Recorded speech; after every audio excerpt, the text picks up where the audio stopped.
சாகர வரைக்கும் எரிந்து பிரகாசிக்கிற கோதுமை மணி போல நிலத்தில் விழுந்து சாகர ஒரு கிருபை.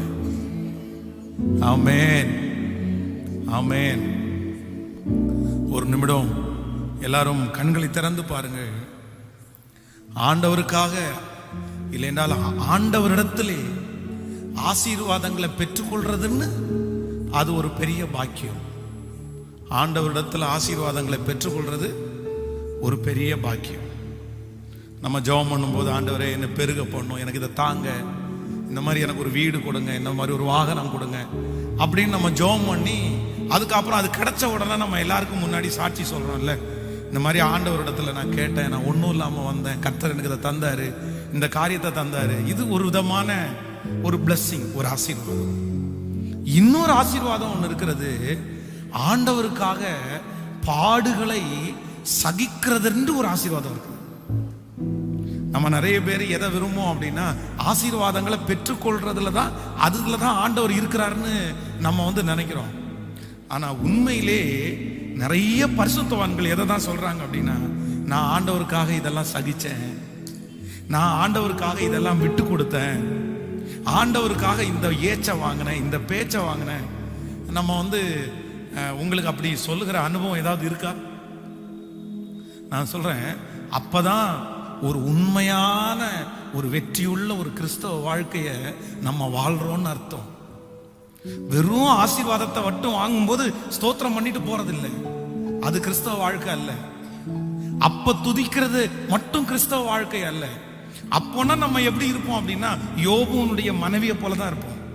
யோபுனுடைய மனைவியை குறித்து வேதம் சொல்லுது, வரும்போதெல்லாம் கர்த்தருக்கு ஸ்தோத்திரம், பணம் வந்தோடனே கர்த்தருக்கு ஸ்தோத்திரம், ஆடு மாடுகள் பெருகின உடனே கர்த்தருக்கு ஸ்தோத்திரம், பிள்ளைங்க நல்லா இருக்காங்கன்னு கேள்விப்பட்டோன்னா கர்த்தருக்கு ஸ்தோத்திரம், ஒவ்வொரு பிள்ளைக்கும் ஒவ்வொரு வீடு கட்டும் போது கர்த்தருக்கு ஸ்தோத்திரம். ஆனா பிள்ளைங்க எல்லாம் இறந்து போயிட்டாங்க, ஆடு மாடுகள் எல்லாம் விட்டு போயிருச்சு அப்படின்னும் போது தேவனை தூசிக்கிறதற்கு கூட அவங்க தயங்கவே இல்லை. இன்னும் நீர் உம்முடைய உத்தமத்தில் உறுதியாய் தரித்திருப்பீரோ, தேவனை தூசித்து ஜீவனை விடும். இன்னைக்கு ஆண்டவர் எப்படிப்பட்டவங்களை தேடுறாரு அப்படின்னா, ஆசீர்வாதத்திற்கு மட்டும் ஸ்தோத்திரம் போடுறவங்களே அல்ல, நான் கர்த்தருக்காக பாடு சகிச்சேன்னு சொல்ற வார்த்தைய ஆண்டவர் நம்மிடத்திலே எதிர்பார்க்கிறார். என் நிமித்தம் நீங்கள் துன்பப்படுவீர்களே, ஆனால் சந்தோஷப்பட்டு களி கூறுங்கள், பரலோகத்திலே உங்களுக்கு பலன். இப்ப நான் சொல்றேன், யார் அப்படி ஜெபம் பண்றா? யார் அப்படி ஜெபம் பண்றா? நம்ம எல்லாரும் அப்படி ஏதாவது ஜெபம் பண்றோமா? உங்களுக்காக ஒரு துன்பத்தை சகிக்கணும் ஆண்டவரே, அந்த மாதிரி எனக்கு ஒண்ணு கொடுங்க அப்படின்னு நம்ம யாராவது கேட்கிறோமா? ஐயோ வேணாம் ஆண்டவரே. அவன் உலகத்தானா இருந்தா கூட, ரட்சிக்கப்படாதவர்களா இருந்தா கூட, அவங்களுக்கு முன்னாடி நம்ம ஒரு ஏச்சு பேச்சு கேட்க கூடாதுன்னு தான் நம்ம இருக்கு நினைக்கிறோமே தவிர, அவங்கள்ட்ட பேச்சு வாங்குறத நம்ம நினைக்கல. ஆனா உண்மையான கிறிஸ்தவன்றது ஆசீர்வாதமும் நமக்கு கிடைக்கும், ஆனா பாடுகளிலையும் ஆண்டவரை துதிக்கிறதா உண்மையான கர்த்தருடைய பிள்ளைகளுடைய அழகு. ஆமென் சொல்லுங்கள். அதான் அப்போஸ்தலனாகிய பவுல் சொல்லுகிறான், கிறிஸ்துவின் அன்பை விட்டு என்னை என்ன பண்ண முடியாது? பிரிக்கவே முடியாது. உபத்திரவம் வந்தாலும், வியாதி வந்தாலும், பிரச்சனைகள் வந்தாலும், போராட்டங்கள் வந்தாலும், எது வந்தாலும் கிறிஸ்துவின் அன்பை விட்டு என்னை வாழ்ந்திருக்கவும் எனக்கு தெரியும், தாழ்ந்திருக்கும் எனக்கு தெரியும். சோ இன்றைக்கு இந்த உபவாச ஜெபத்தினுடைய இந்த 2வது செக்ஷன்ல நம்ம எல்லாரும் ஆண்டவரிடத்துல எதற்கு ஸ்தோத்திரம் பண்ணணும்னா, எனக்கு தந்த பாடுகளுக்காக உமக்கு நன்றி ஆண்டவரே, எனக்கு தந்த அவமானங்களுக்காக நன்றி ஆண்டவரே, என்னை நடத்தின சோதனையான பாதைகளுக்கு நன்றி ஆண்டவரே. ஏன் அப்படின்னா, அதுதான் நமக்கு பரலோகத்துல மிகுந்த பலனாய், பெரிய பலனாய், அந்த அவமானம் தான் நமக்கு ஆசீர்வாதமா பரலோகத்துல இருக்குது. ஹல்லேலூயா. அதனால அவமானப்படுறத குறிச்சு, உன்னை இழக்கிறத குறிச்சு ஆண்டவருடைய பிள்ளைகள் ஒரு காலம் நீங்க கவலைப்படவே கூடாது. வாங்கும் போது எவ்வளவு சந்தோஷம் உங்களுக்கு இருந்துச்சோ, அதை இழக்கும் போது உங்களுக்கு என்ன இருக்கணும்? கேட்கல என்ன சார், என்ன பாஸ்டர் இப்படி சொல்றீங்க? நான் சொல்றேன், நீங்க தரமான விசுவாசிங்கன்றதுக்கு எது அர்த்தம் தெரியுமா? அப்படியே பிசுறு கூட தட்டாம இருக்கிறதா. வாங்கும் போது எவ்வளவு சந்தோஷமா வாங்குறீங்களோ, கொடுக்கும் போதும் அதை எடுக்கப்படும் போது அவ்வளவு சந்தோஷமா நீங்க ஓகே ரைட் பரவாயில்ல அப்படின்னு நினைச்சீங்க அப்படின்னா நீங்க தான் ஒரு தரமுள்ள கிறிஸ்தவன். நீங்க உங்களை யாராலும் உங்களுடைய விசுவாச கப்பலை சேதப்படுத்தவே முடியாது. இப்போ நீங்க நம்ம செக் பண்ணி பார்த்தா தெரியும். அதான் மிகப்பெரிய ஸ்தாபனத்தினுடைய தலைவர் அவருடைய வீட்டிலே அந்த ஊழியத்தை ஆரம்பிக்கும் போது 30 நாள் சாப்பாடு இல்லாம இருந்தாராமா. 30 days 30 நாள் சுத்தமா சாப்பாடு இல்லை. பிள்ளைங்க அப்படியே துவண்டு போயிட்டாங்களாமா. அந்த பையன் அவருடைய பையன் துவண்டு போய் மூளையில ஒடுங்கி படுத்து கிடக்கும் போது அந்த பையன் சாப்பிடாம இருக்கிறானேன்னு சொல்லி கையில தூக்கி இருக்காரு. கையில தூக்கி அப்படியே பார்க்கும்போது அந்த பையன் துவண்டு அப்படியே விழுந்தாராமா. அவனை பார்த்து கேட்டாராமா இந்த ஆவிக்குரிய தலைவர், நீ வருங்காலத்துல வளர்ந்ததுக்கு பிறகு என்ன செய்யணும்னு நினைக்கிற அப்படின்னு தன்னுடைய பையனை பார்த்து கேட்டாராமா. உடனே அவன் சொன்னானாமா, உங்களை மாதிரி ஏசப்பாவுக்கு ஊழியம் செய்யணும் அப்படின்னு ஆசைப்படுறேன். அப்படியே பிடிச்சிட்டு இருந்தவர் தொப்புன்னு கீழே விட்டாராமா. கீழே விட்டு அந்த பிள்ளை கீழே விழுந்தோன்னா பார்த்து சொன்னாராமா, ஆண்டவருக்கு ஊழியம் செய்யணும்னா 30 நாள் பசி இல்லை 300 நாள் பசியை தாங்குற அளவுக்கு உனக்கு விசுவாசம் இருக்கணும்னு சொன்னாராம். தன்னுடைய பிள்ளை அப்படி வளர்த்திருக்கிறாரு. அவர்கள் தான் பின்பக்கத்துல பெரிய ஆர்கனைசேஷனை உருவாக்கி இன்றைக்கு லட்சக்கணக்கான பேருக்கு ஆசீர்வாதமா இருக்கிறாங்க. அவர்கள் அதற்கு பயப்படவே இல்லை, அதற்கு கலங்கவே இல்லை. வாங்குறதே சந்தோஷப்பட்டாங்க, இழக்கிறதுலையும் சந்தோஷப்பட்டாங்க. அதான் நான் எந்த நிலைமையிலையும் மனரம்யமா இருக்க கற்றுக்கொண்டேன். நம்முடைய விசுவாச ஓட்டத்தை, நம்முடைய சந்தோஷத்தை எதுவுமே என்ன பண்ணிடக்கூடாதுன்னா தடை பண்ணிடவே கூடாது. அல்லேலூயா. உங்க ஜபத்தையோ உங்களுடைய வாழ்க்கையில ஆண்டவருடைய நெருக்கத்தையோ எதுவுமே தடை பண்ணக்கூடாது. அப்படி ஒரு குவாலிட்டியான ஆட்களா வந்துட்டீங்க அப்படின்னா நான் சொல்றேன், நீங்க ஆண்டவரை சரியா அறிஞ்சுக்கிட்டீங்கன்னு அர்த்தம். அப்படி யாருமே இல்லைன்னா நீங்க இன்னும் சரியா ஆண்டவரை அறிஞ்சுக்கலன்னு அர்த்தம். எனக்கு தெரியும் ஆண்டவருடைய பிள்ளைகளை. இப்ப நான் வாடகை ஒரு வீட்டுல குடியிருக்கிறேன். எனக்கு ரொம்ப பிடிச்ச வீடு அந்த வீடு. எத்தனையோ வீட்டில் கிட்டத்தட்ட கோயம்புத்தூர் வந்ததுக்கு அப்புறம் 15 வீடு பக்கத்தில் சேஞ்ச் பண்ணியிருக்கிறேன். ஆனால் 15 வீடு மாற்றினாலும் இப்போ 15வது நான் போன வீடு எனக்கு ரொம்ப பிடிச்ச வீடு. எனக்கு ஏற்றது மாதிரி எனக்கு ரொம்ப ஈஸியாக இருந்துச்சு. திடீர்னு அந்த ஓனர் சொன்னார், இல்லை எங்களுக்கு கொஞ்சம் தேவை இருக்குது, நாங்கள் இந்த வீடை விற்க போகிறோம், நீங்கள் வீடு சேஞ்ச் பண்ண வேண்டியது வரும் அப்படின்னு. ஆனால் அப்படி கேட்ட உடனே சே இப்போதான் நம்ம நல்லா செட்டில் ஆகி சரி பரவாயில்ல நிம்மதியாக அந்த வீடு கொஞ்சம் நிம்மதியாக இருந்துச்சுன்னா மற்ற எல்லாத்துக்குமே கொஞ்சம் ஈஸியாக இருக்கும்ல, கொஞ்சம் மென்டலி நம்ம கொஞ்சம் ஈஸியாக இருக்கும். அப்படி இருந்தோன்னு பார்த்தா திடீர்னு இப்படி சேஞ்சு.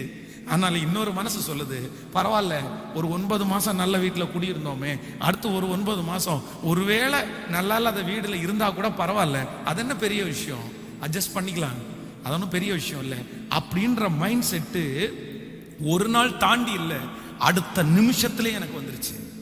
அடுத்த நிமிஷத்திலே வந்துருச்சு. அதென்ன பெரிய விஷயம்.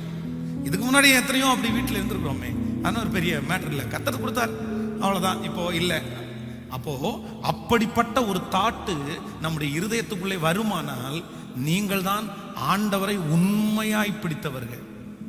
இப்ப நீங்க உங்களுக்கு தடுமாற்றம் வருதா, சோதனை வரும்போது உங்களுக்கு விசுவாச குறைவு வருதா, சிலர் என்ன பண்ண, நான் இன்னும் ஜெபம் பண்ண மாட்டேன், நான் இன்னும் சர்ச்சுக்கு வர மாட்டேன், நான் பைபிளே கையில தூக்க மாட்டேன், ஏன் ஆண்டவர் என்னை கைவிட்டாரு, ஏன் ஆண்டவர் என்னை வெட்கப்படுத்தினாரு, ஏன் ஆண்டவர் எனக்கு இவனுக்கு முன்னாடி எனக்கு என்ன விற்று போட்டாரு, நான் ஜெபம் பண்ணலையா, நான் தசமாவும் கொடுக்கலையா, நான் அப்படி பண்ணலையா, நான் இப்படி பண்ணலையா, கர்த்தர் என்னதான் இருந்தாலும் இப்படி அமைதியா இருக்கலாமா அப்படின்னு நம்ம ஆண்டவரை பார்த்து நிறைய பேர் கேள்வி கேட்போம். இல்லவே இல்லை. கேள்வி கேட்கறது ஆண்டவர் மேல வச்ச நம்பிக்கை அல்ல. ஆண்டவரை நீர் எப்படி நடத்தினாலும் நான் ஏற்றுக்கொள்வதற்கு ஆயத்தமா இருக்கிறேன். ஆமேன்னு சொல்லுங்க பார்க்கலாம். நான் என்ன எரிய வச்சிட்டீங்க, நான் சாகுற வரைக்கும் எரிஞ்சுட்டே தான் இருப்பேன். எத்தனை புயல் வந்தாலும் எத்தனை காற்றடிச்சாலும் நான் எரிஞ்சுட்டே இருப்பேன். ஆமேன்னு சொல்லுங்க பார்க்கலாம். அப்படியே கைய மேல உயர்த்தி எரிந்து கொண்டே இருப்பே எப்போதுமே எப்போதுமே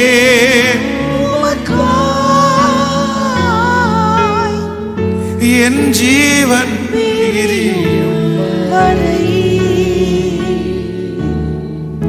எரிந்து கொண்டே இருப்பேன்.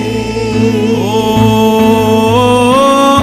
எரிந்து கொண்டே இருப்பேன் எப்போதுமே எப்போதுமே உமக்கா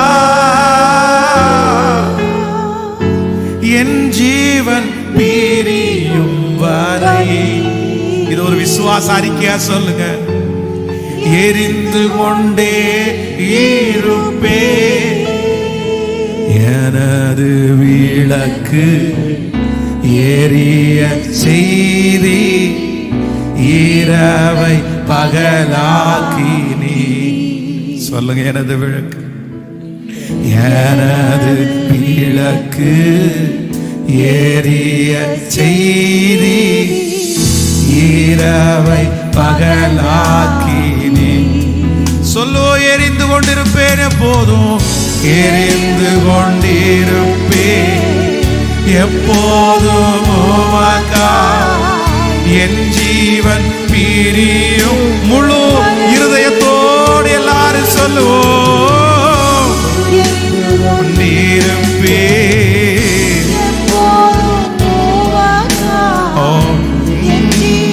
பிரி. ரெண்டு கரங்களையும் மேல உயர்த்தி சொல்லுவோம், எரிந்து கொண்டே இயேசுவே எப்போதுமே.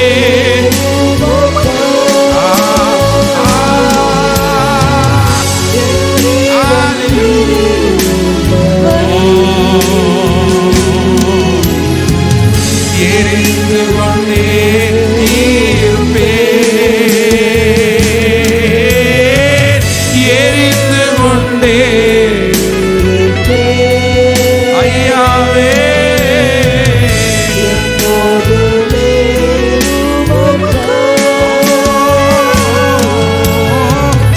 என் ஜீவன்.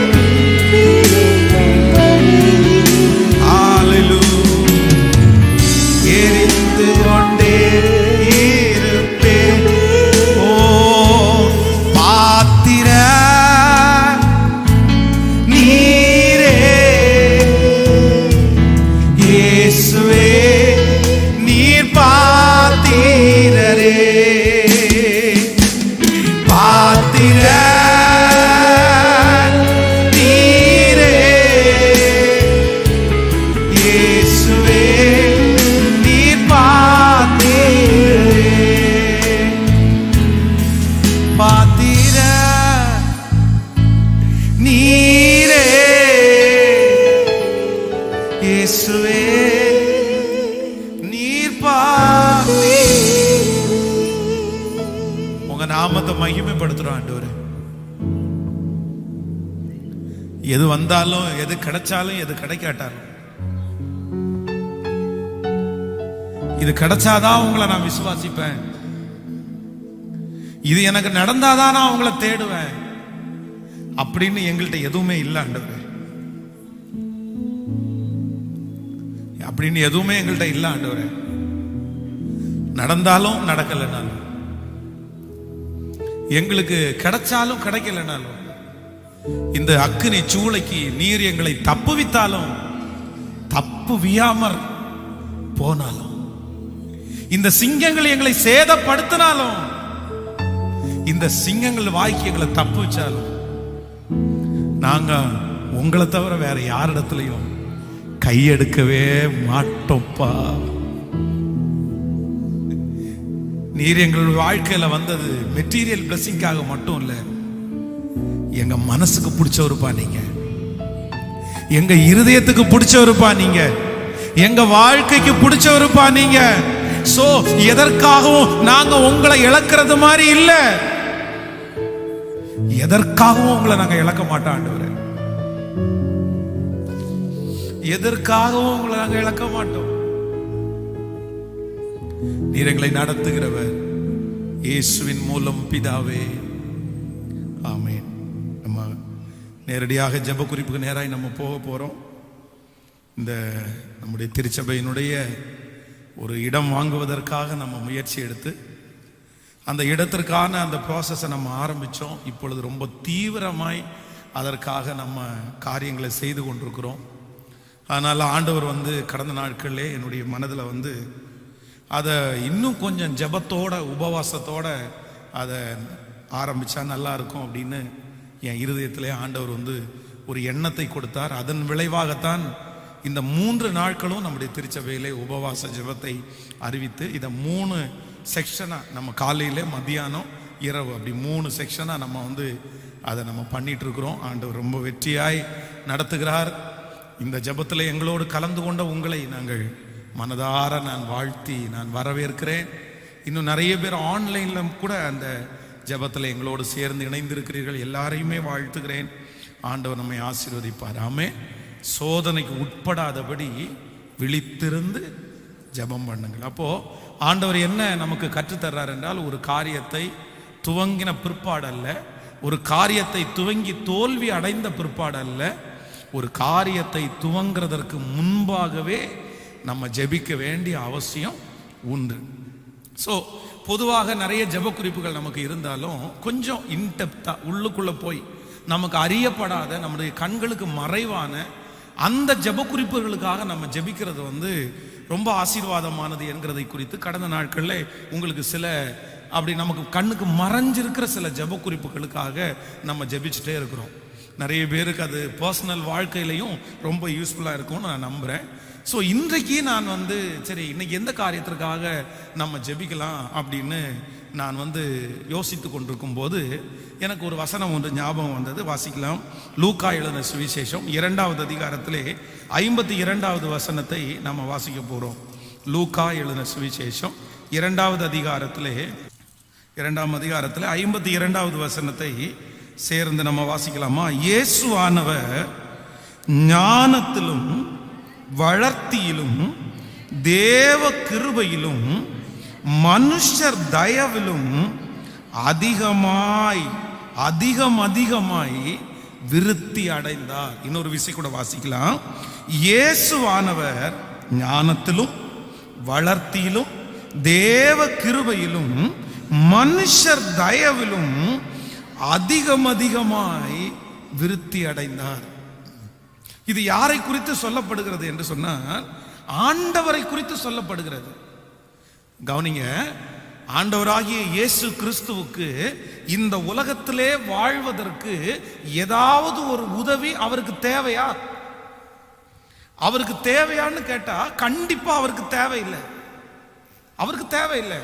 ஏனென்றால் எல்லாம் அவராலே உண்டானது, எல்லாம் அவருடைய கரங்களிலே இருக்கிறது. அவர் அசாதாரணமானவர். அவரால் முடியாதது எதுவும் இல்லை, அவரால் கூடாதது எதுவும் இல்லை. அவர் கூனிய கர்த்தர் நிமிர பண்ணினார், சப்பானிய கர்த்தர் நடக்க பண்ணினார், மரித்தவனை உயிரோட எழுப்பினார், காற்றையும் கடலையும் அதட்டினார். இப்படியே ஆண்டவருடைய அதிசயங்களை நம்ம விவரிப்போமே, ஆனால் அவரால் முடியாதது, அவரால் கூடாதது. அதான் ரொம்ப அழகா ஒரு பரிசுத்தவான் பாடி இருக்கிறார். அவருக்கு உதவி தேவையில்லை, நீரே பெரியவர். இயேசுக்கு என்ன தேவை இல்லையாமா? யாரோட உதவியும். ஆனா இந்த உலகத்திலே வாழ்கிற உங்களுக்கும் எனக்கும் கண்டிப்பா ஏதாவது ஒரு மனுஷனுடைய உதவி நமக்கு தேவை. நம்ம எல்லாரும் பிறங்கும் போது நம்முடைய அம்மாவுடைய உதவி இல்லை அப்படின்னா நம்ம இந்த உலகத்துல ஜீவனோட இருந்திருக்கவே முடியாது. அம்மாவுடைய உதவி, அப்பாவுடைய உதவி, நம்ம படிக்கும்போது வாத்தியாருடைய உதவி, இப்படியே ஆயிரக்கணக்கான பேருடைய உதவியை பெற்றுதான் நாம் ஒரு மனிதர்களாக வளர்ந்திருக்கிறோம். ஆனா ஆண்டவரை பொறுத்த அளவுல அவருக்கு யாருடைய உதவியும் தேவை, ஏன்னா அவருக்கு எல்லாமே இருக்குது. ஆனா அப்படி இருந்தவராய் இருந்தும் வேதம் சொல்லுகிறது, அவர் மனித தயவிலும் அதிகமா என்ன ஆனாராமா? விருத்தி அடைந்தார். ஸோ இந்த வசனத்தை வாசிக்கும் போது ஆண்டவர் என்னுடைய இருதயத்தில் பேசினார். நம்ம ஜெபிக்க வேண்டிய ஒரு ஜெப குறிப்பு என்னன்னா, மனுஷனுடைய தயவு நமக்கு வேணும்னு நம்ம ஜெபிக்கணும். என்ன தயவு வேணும்? மனுஷருடைய தயவு. ஆனா சிலர் அதை விரும்புறதே இல்லை. எனக்கு யாரு தயவு வேணாம், எனக்கு என்ன இல்லை, எனக்கு பணம் இல்லையா, எனக்கு வசதி இல்லையா. அதான் கடந்த நாட்களில் கூட ஒரு சம்பவத்தை சொன்னேன். 5 மில்லுடைய ஓனர், அந்த 5 மில்லுடைய ஓனருக்கு கோடிக்கணக்கான பணம் அவரிடத்துல இருக்கிறது. ஆனா அந்த கோவிட்னால பாதிக்கப்பட்டு டாக்டர் இடத்துல போய் கையெடுத்து கும்பிட்டு என்னை எப்படியாவது இந்த உயிரை காப்பாத்துங்க, 1 கோடி ரூபாய் உனக்கு தர்றேன் அப்படின்னு சொல்லியிருக்காங்க. சோ நன்றாய் கவனித்துக் கொள்ளுங்கள் ஆண்டவருடைய பிள்ளைகளே.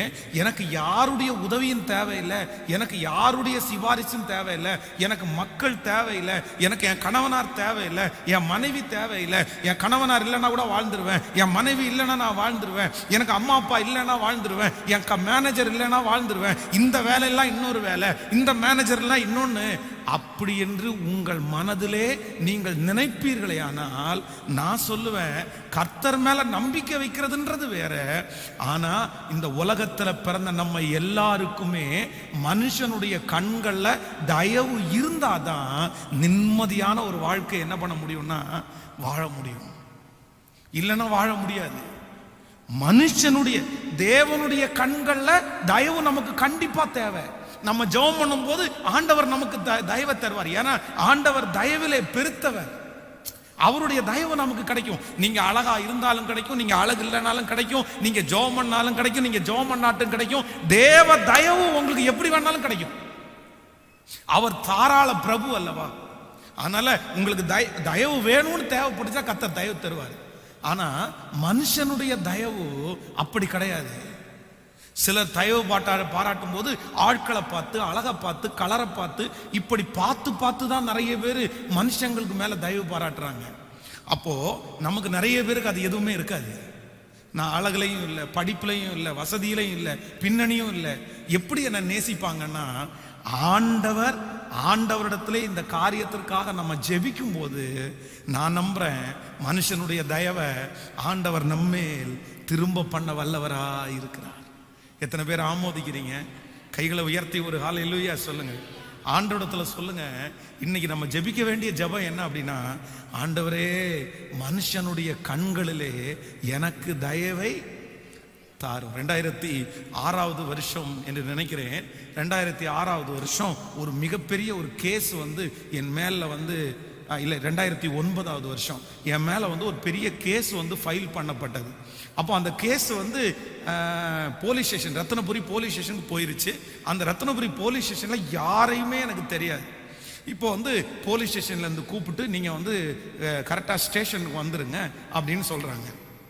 எனக்கு விரோதமாய் அந்த கேஸ் கொடுத்தவங்க ஒரு பெரிய டீம், கிட்டத்தட்ட ஒரு 200 பேருக்கு மேல இருப்பாங்க. அவங்க தான் ஒரு பெரிய ஆர்கனைசேஷன் தான். அந்த இந்து சமயத்தில் உள்ள ஒரு ஆர்கனைசேஷன் தான் அந்த கேஸை ஃபைல் பண்றாங்க. அப்போ அவங்க எல்லாருமே என்ன சொல்றாங்க அப்படின்னா, அவர்கிட்ட சொல்றாங்களாமா, இப்பவே கூப்பிடுங்க, இப்பவே கூப்பிடுங்க, அது என்னன்றதை நம்ம பேசி தீர்த்துக்கலாம், நம்ம பார்த்துக்கலாம். ஆனா அங்க இருந்த ஒரு நபர் என்ன சொல்றாருன்னா அவங்கள்ட்ட, இப்ப கூப்பிட முடியாதியா, அவரை இப்படி கூப்பிட முடியாதியா, நான் கூப்பிட்டு நான் விசாரிக்கிறேன், விசாரிச்சுட்டு நான் உங்களுக்கு சொல்றேன்னு சொல்லி மாலையில சாயந்தரமா நீங்க வாங்கன்னு சொல்லி, அப்பவே இப்ப வர வேண்டாம், சாயந்தரம் வாங்கன்ற. நான் சாயந்தரமா அந்த போலீஸ் ஸ்டேஷனுக்கு போகும்போது அந்த போலீஸ்காரர் யாருன்னே எனக்கு தெரியாது. ஆனா என்ன பார்த்தவொன்னு சொல்றாரு, சார் இந்த மாதிரி உங்க பேர்ல கேஸ் கொடுத்தாங்க, உடனே வர சொன்னாங்க, நீங்க உடனே வந்தா ஒருவேளை யாராவது உங்களை அடிச்சிருவாங்களோ, உங்களை அடையாளம் தெரிஞ்சு வச்சுட்டு பின்னாடி உங்களை தாக்கிடுவாங்களோன்னு நினைச்சு என் மனசுல உங்க மேல ஒரு சின்ன இறக்கம் வந்துருச்சு. அதனாலதான் உங்களை சாயந்தரம் வர சொன்னேன். காலையில வந்திருந்தா ஏதாவது ஒன்று பிரச்சனை நடந்திருக்கும். இப்போ கரெக்டா கோர்ட்டுக்கு இந்த கேஸ் போயிருச்சு, இனி இவங்களுக்கும் உங்களுக்கு எந்த டீலும் இல்லை, நீங்க கோர்ட்ல பாத்துங்க அப்படின்னு சொல்லி என்ன அவர் கோர்ட்டுக்கு ஷிஃப்ட் பண்ணாரு. அப்பதான் நான் நம்புறேன், கண்ணுக்கு தெரியாத ஒரு நபரை ஆண்டவர் அவருடைய கண்களில் கிருபை தயவு கிடைக்கும்படியாய் கர்த்தர் உதவி செய்திருக்கிறார். அது ஆண்டவர் தான் அங்க செஞ்சாரு. அதே போல எந்தெந்த இடத்திலெல்லாம் நீங்கள் நிற்கிறீர்களோ, நீங்க என்ன சொல்லணும்னா, உங்களை பார்க்கிற எல்லாருடைய கண்களையும் உங்களுக்கு என்ன கிடைக்கணும்னா தயவு கிடைக்கணும். ஆமேன்னு சொல்லுங்க. அந்த மாதிரி ஒரு முகத்தை எனக்கு தாங்கப்பா, அந்த மாதிரி ஒரு குணத்தை எனக்கு தாங்கப்பா, அந்த மாதிரி ஒரு கேரக்டர் எனக்கு தாங்கப்பா. என்னை பார்க்கிற எல்லாருடைய கண்களையும் எனக்கு என்ன கிடைக்கணும்னா தயவு கிடைக்கணும். இது ஒரு முக்கியமான ஜெபம், இது ஒரு முக்கியமான ஜெபம். பாருங்க, சிலர் இந்த வீட்டில் பொருட்கள் கொண்டு கொடுப்பாங்க பாருங்களேன், அக்கா வேணுமா, அண்ணன் வேணுமா அப்படின்னு. நம்ம தூரத்துல என்ன பொருள்னு பார்க்காமலே வேணாப்பா வேணாப்பா வேணாப்பா அப்படின்னு அனுப்பிடுவோம். ஆனா சில பொருளை மட்டும் நம்ம வாங்க வேண்டாம்னு நினைச்சா கூட நம்ம வாங்கிடுவோம். ஏன் அப்படின்னா அந்த கொண்டு வர்ற நபர் மேல நம்ம அறியாமலே என்ன வரும் அப்படின்னா ஒரு இறக்கம். கண்டிப்பா இவன் உண்மையாதான் இருப்பான் அப்படின்னு சொல்லி வாங்கிடும். இதுக்கு பேர் தான் மனுஷனுடைய கண்களிலே தயவு. ஆமேன்னு சொல்லுங்க. எத்தனை பேர் ஆமோதிக்கிறீங்க? ஆண்டவரத்துல சொல்லுங்க, எனக்கு ஆண்டவரே மனிதனுடைய கண்கள்ல தயவை இனி எந்த இடத்துல நான் போனாலும் ரிஜெக்ட் ஆகி திரும்பி வரவே கூடாது. அப்போ நான் என்ன நம்புறேன் அப்படின்னா, சில இடங்களிலே மனிதனுடைய தயவு நமக்கு கிடைக்குமானால் நமக்கு நிறைய ஆசீர்வாதமான பண உதவிகள், பொருள் உதவிகள் இப்படி நிறைய கிடைக்கும். எப்பவுமே உங்க மனசுல ஒருத்தரும் மனுஷன் வேண்டான்னு நினைக்க கூடாது. ஹலோ, இவனால எனக்கு என்ன லாபம் அப்படின்னு நினைச்சிடவே கூடாது. நம்ம சில நேரத்தில் என்ன பண்ணோம், இவன் சல்லிப்ப இவனால நமக்கு என்ன லாபம் வேண்டி கிடக்குது போடா அப்படின்னு அவனுக்கு எதிராய் ஒன்று நினைத்துக் கொள்ளுங்கள். நீங்க சண்டை போடணும்னு நினைக்கிறவங்க எல்லாருக்கும் முன்பாகவும் ஒன்று மட்டும் நினைக்கிங்க, இவனால என்னைக்காவது ஒரு நாள் நமக்கு ஒரு லாபம் வரும்னு நினைக்கிங்க. கண்டிப்பா நீங்க என்ன பண்ண மாட்டீங்க. நீங்க சண்டை போடுறதுக்கு என்ன காரணம் அப்படின்னா, இவனால நமக்கு என்ன ஆக வேண்டியது இருக்குது அப்படின்னு நினைக்கிறதுனால தான் நமக்கு அவங்க மேல சண்டை போட வரும். இல்ல, எல்லாரும் ஒரு நாள் நமக்கு கண்டிப்பாக பயன்படுவார்கள் ஏதோ ஒரு விதத்துல. அதனால நான் என்ன நம்புறேன் அப்படின்னா, ஆண்டவரே மனுஷனுடைய கண்கள்ல எனக்கு தயவை தாரும். ஆமேன்னு சொல்லுங்க. இஷ்டப்படுறீங்களா? விருப்பப்பட்டாதான் கிடைக்கும். வாஞ்சையின் அளவுதான் சொல்லுங்க, வரங்களின் அளவு. ஆமேன்னு சொல்லுங்கள். அந்த மாதிரிலாம் ஜெபம் பண்ணணும். பெர்க்மன்ஸ் மாதிரி ஒரு முகத்தை தாங்க ஆண்டவரேன்னு கேட்கணும். ஆமேன். என்ன அப்படி இருக்கீங்க? அந்த மாதிரி பரிசுத்தவான்களை சொல்லி இந்த மாதிரிலாம் என்ன மாற்றுங்க ஆண்டவரே, இந்த மாதிரி என்ன பேச வைங்க ஆண்டவரே. இது பலிபீடத்திலிருந்து நான் சொல்லுகிறதெல்லாம் என்னுடைய பர்சனலான ஜெப குறிப்பு தான். இப்படியெல்லாம் ஜெபம் பண்ணி இருக்கிறேன். ஊழியத்திற்கு வர்றதுக்கு முன்பாக ஒவ்வொரு பரிசுத்தவான்களையாய் அவங்களுடைய செய்தியை கேட்டு அவங்கள சொல்லி, இந்த மாதிரி நான் பேசணும் ஆண்டவரே, இந்த மாதிரி நான் ஜெபிக்கணும் ஆண்டவரே, இந்த மாதிரி எல்லாருக்கும் பிடிச்சது மாதிரி நடக்கணும் ஆண்டவரே. இப்படிப்பட்ட ஜெபங்கள் எல்லாம் இன்றைக்கு எனக்கு ரொம்ப ஹெல்ப்ஃபுல்லா இருக்கிறத நான் பார்த்துட்டே இருக்கிறேன். அதனால நீங்க ஜெபம் பண்ணீங்கன்னா கர்த்தர் செய்வார். ஹல்லேலூயா. கையை அசைத்து ஒரு ஹல்லேலூயா சொல்லுங்க பார்க்கலாம். எங்க போனாலும் எல்லாருடைய கண்களையும் நமக்கு என்ன கிடைக்கணும்னா தயவு. ஆமேன்னு சொல்லுங்க. 2 கையை மேல உயர்த்தி, ஆண்டவரே கர்த்தரே, ஆண்டவருக்கே மனுஷ தயவு தேவைப்படுமானால் கர்த்தரே மனித தயவை விரும்புவாரே. ஆனால் இந்த ஜபத்துல இருக்கிற நம்ம விரும்ப கூடாதா? கைய மேல உயர்த்தி, ஏசப்பா மனிதர்களுடைய தயவு எங்களுக்கு கிடைக்கட்டும் சொல்லுங்க. ஆண்டவரே மனுஷனுடைய தயவு எங்களுக்கு கிடைக்கட்டும். ஆண்டவரே மனுஷனுடைய தயவு எங்களுக்கு கிடைக்கட்டும். ஆண்டவரே முழு இருதயத்தோட கேளுங்க. எங்களுக்கு நாங்க போகிற இடத்துல எல்லாம், நாங்க நிக்கிற இடத்துல எல்லாம், அந்த மேனேஜர் எவ்வளவு கொடுமையானவரா இருந்தாலும், ஆண்டவரே அவர் எவ்வளவு முரடனா இருந்தாலும், எங்களுக்கு அந்த தயவு வேணும்னு சொல்லி கையை உயர்த்தி, எல்லாருடைய கண்களிலும் தயவு. ஹல்லேலூயா. எங்களுக்கு அந்த தயவு வேணும்பா. எங்களை பார்க்கிற எல்லாருடைய கண்களையும் தயவு வேணும்பா. தலைவர்களுடைய கண்களை தயவு வேணும் ஆண்டவரே. ஆபீசர்ஸுடைய கண்களை எங்களுக்கு தயவு வேணும். எங்களை சுற்றி இருக்கிறவங்களுடைய கண்களை எங்களுக்கு தயவு வேணும். ஹல்லேலூயா. இந்த ஆலயத்தினுடைய காரியமாய் நாங்கள் எந்தெந்த இடத்திலெல்லாம் போய் நிற்கிறோமோ அங்கெல்லாம் தேவனுடைய தயவு எங்கள் மேல கிருபையாய் வருவதாக. ஹல்லேலூயா. எங்க பலவீனம் அதிகம் ஆண்டவரே, எங்களுடைய குறைவுகள் ஏராளம். ஆனா ஆண்டவரே நிற்கிற இடத்துல எல்லாம் மனுஷனுடைய தயவு எங்க மேல வந்துச்சுன்னா நாங்க போகிற காரியம் சுலபமா முடிஞ்சிருமே. ஆண்டவரே இப்பொழுது அந்த தயவை எங்கள் மேல் வையோ. நன்றி நன்றி ஆண்டவரே நன்றி. என் பலவீனம் அதிகம், என் குறைவுகளோ ஏராளம். சொல்லுங்க எல்லாரும், என் பலவீனம் அதிகம், என் குறைவுகளோ ஏராளம். என் பலவீனத்தில் உம் கிருபை பூரணமாய் வேங்கு, என் சுகவீனத்தில் உம் கிருபை தாராளமாய். இப்ப கைய மேல உயர்த்தி சத்தமா சொல்லுங்க பார்க்கலாம். என் தேவனே. எஸ் அப்படிதான். என் தேவனே, என் தேவனே, இந்த பலன் நிச்சயமாய் என் பலன் அல்ல. சொல், இந்த பலன் நிச்சயமாய் என் பலன் அல்ல. இந்த காரியங்கள் நிச்சயமா என்னாலே சாத்தியமல்ல. இந்த காரியங்கள் நிச்சயமா என்னாலே சாத்தியமல்ல. இந்த பலன் நிச்சயமாய் என் பலன் அல்ல. இந்த பலன் நிச்சயமாய் என் பலன் அல்ல. ஹல்லேலூயா. கைகளை உயர்த்தி ஒரு ஹல்லேலூயா சொல்லு. சோ மனுஷனுடைய கண்கள்ல தயவு கிடைக்கிறதுக்காக நீங்க ஜெபம் பண்ணணும். அதே நேரத்தில் என்ன பண்ணணும்னா ரொம்ப பிரயாசம் எடுக்கணும். நான் நம்புறேன் நம்ம ஒரு பெரிய ப்ராஜெக்ட் ஆரம்பிக்கிறோம். இது ஒரு ஆளுடைய கதை அல்ல, இது ஒரு நபரால செய்ய முடிகிற விஷயம் அல்ல. இதற்கு ஆயிரக்கணக்கான பேருடைய கண்கள்ல தயவு கிடைக்கணும். நான் நம்புறேன் இந்த ஜெபம் ஆரம்பிச்சதற்கு பிறகு, இந்த ஜெபத்தை பண்ணினதுக்கு அப்புறம் பாத்தீங்கன்னா அங்கிருந்து எங்கிருந்து எல்லாமோ நமக்கு தயவு வரும். நம்புறீங்களா? ஆராதிக்க போறது நம்ம, ஃபேனுக்கு கீழே உட்கார போறது நம்ம. ஆனா வெளி எங்கேயோ ஊர்ல இருந்து அவங்களுக்கும் இந்த இடத்துக்கும் சம்பந்தம் கூட, அவங்க வீட்டில் உட்காந்து மொபைல்லையோ டிவிலையோ பார்த்து இந்த ஆராதனையை ரசிச்சு கத்தரை ஆராதிக்கிறாங்க. ஆனா அங்கிருந்து ஃபோன் பண்ணி, பாஸ்டர் அந்த இடத்துல கண்டிப்பா ஒரு சர்ச்சு கட்டணும், அதுக்கு எங்களால முடிஞ்சதை நாங்க அனுப்புறோம்னு சொல்லியிருக்காங்க. எத்தனை பேர் அப்படி? அப்போ அவங்க கண்கள் எல்லாம் நமக்கு தயவு கிடைக்குதா? அவங்களுக்கு என்ன வந்து போயிருச்சு சொல்லுங்க? அவங்களுக்கு என்ன வந்து போயிருச்சு? அது அவங்க உட்கார்ந்து ஆராதிக்க போறாங்களா? ஆனா மனசுக்குள்ள ஆண்டவர் நம்மளை ஆசீர்வச்சிருக்கிறாரு. அந்த பட்டணத்துல ஆலயம் எழுமினா ஆயிரக்கணக்கான பேர் ரட்சிக்கப்படுவாங்கன்ற அந்த நோக்கத்துல கர்த்தர் தயவு கிடைக்க பண்ணி இருக்கிறார்ல. சொல்லுங்க, தயவு கிடைக்க பண்ணியிருக்கிறார்ல. இந்த 2 லாக்டவுன்லையும் என்ன அதிகமாய் போஷித்தது வெளியே உள்ளவங்க தான்.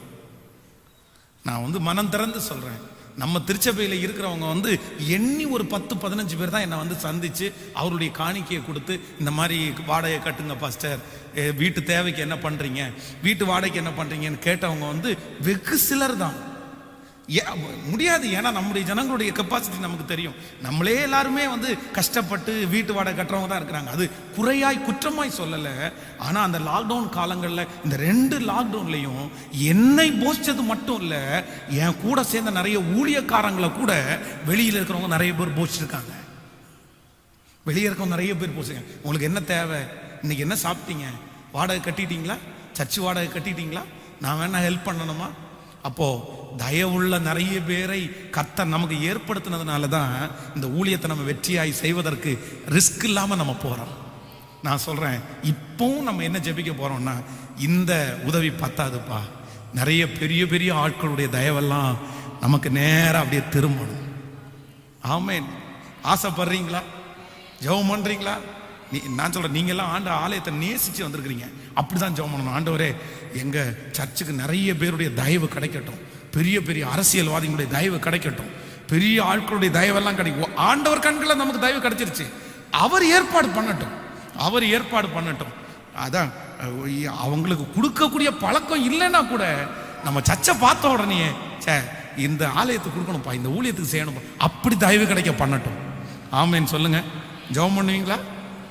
இன்னைக்கு வீட்டில் போய் ஆலயத்திற்காக ஜெபம் பண்ணும்போது என்ன ஜெபம் பண்ணணும்னா, ஆண்டவரே எல்லாருடைய கண்கள்லையும் தயவு கிடைக்க பண்ணணும். ஆமாம், நான் எல்லாருக்கும் சாட்சி சொல்லணும், தயவு நிறைய கிடைச்சிச்சுன்னு சாட்சி சொல்லணும். ஆமேன்னு சொல்லுங்க. அப்புறம் இடம் வாங்கி முடிச்ச உடனே சர்ச்சு கட்டுறதுக்காக ஆரம்பிக்கிறோம் பாருங்களேன், அந்த 24 இடத்துல சைன் வாங்கணும் பாருங்களேன். நம்மளை பார்த்த உடனேயே என்ன பண்ணணும்னா, அவங்க மேல ஒரு தயவு கிடைச்சி சைனை போட்டு போவாங்க அப்படின்னு சொல்ற அளவுக்கு கர்த்தர் அவருடைய கண்களும் நமக்கு தயவு கிடைக்கணும். ஆமென்.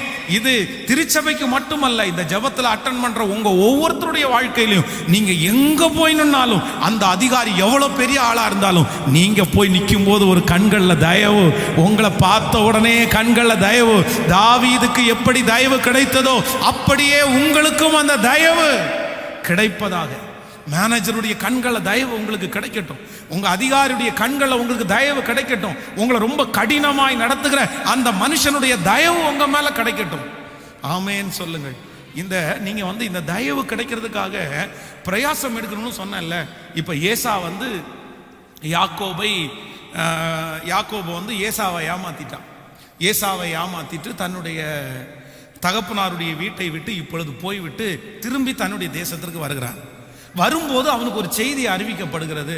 இந்த மாதிரி உங்க அண்ணன் வந்துட்டு இருக்காருப்பா, உன்னை பின்தொடர்ந்து வந்துட்டு இருக்காரு அப்படின்னு. உடனே தன்னுடைய சகோதரனுடைய தயவு கிடைக்கணுன்றதுக்காக யாக்கோபு பிரயாசம் எடுப்பான். பாருங்களேன், நீங்க அதை எங்க நீங்க 33ஆம் அதிகாரத்துல வாசிக்க முடியும். கவனிங்க, அவ்வளவு பிரயாசம் எடுப்பான். ஏன்? இவனுக்கு ஆடு மாடு இல்லையா? இவனுக்கு வேலைக்காரர்கள் இல்லையா? இவனுக்கு ஆண்டவர் சகலவற்றையும் கொடுத்திருக்கிறார். ஏசாவுக்கு எப்படி ஆசீர்வாதம் இருக்கிறதோ அதான் தன்னுடைய மாமனார் வீட்டுக்கு வெறும் கோலும் கையுமாக போனவன் பல பரிவாரங்களோட திரும்பி வர்றான். அவ்வளவு பெரிய பரிவாரங்களோட திரும்பி வந்தாலும் நம்ம ஒரு நாள் தப்பு பண்ணிட்டோம், அதனால கண்டிப்பா அண்ணனுடைய தயவு நமக்கு கிடைக்கணும்னு சொல்லி எவ்வளவு ப்ளீஸ் பண்றாங்க. தன்னுடைய சகோதரனுடைய தயவு கிடைக்கிறதுக்காக எத்தனை கிஃப்ட் அனுப்பணும்னு நினைக்கிறாங்க. அப்ப நம்ம நிறைய பேர் என்ன நினைக்கிறோம் தெரியுமா? எனக்கு தேவையில்லை,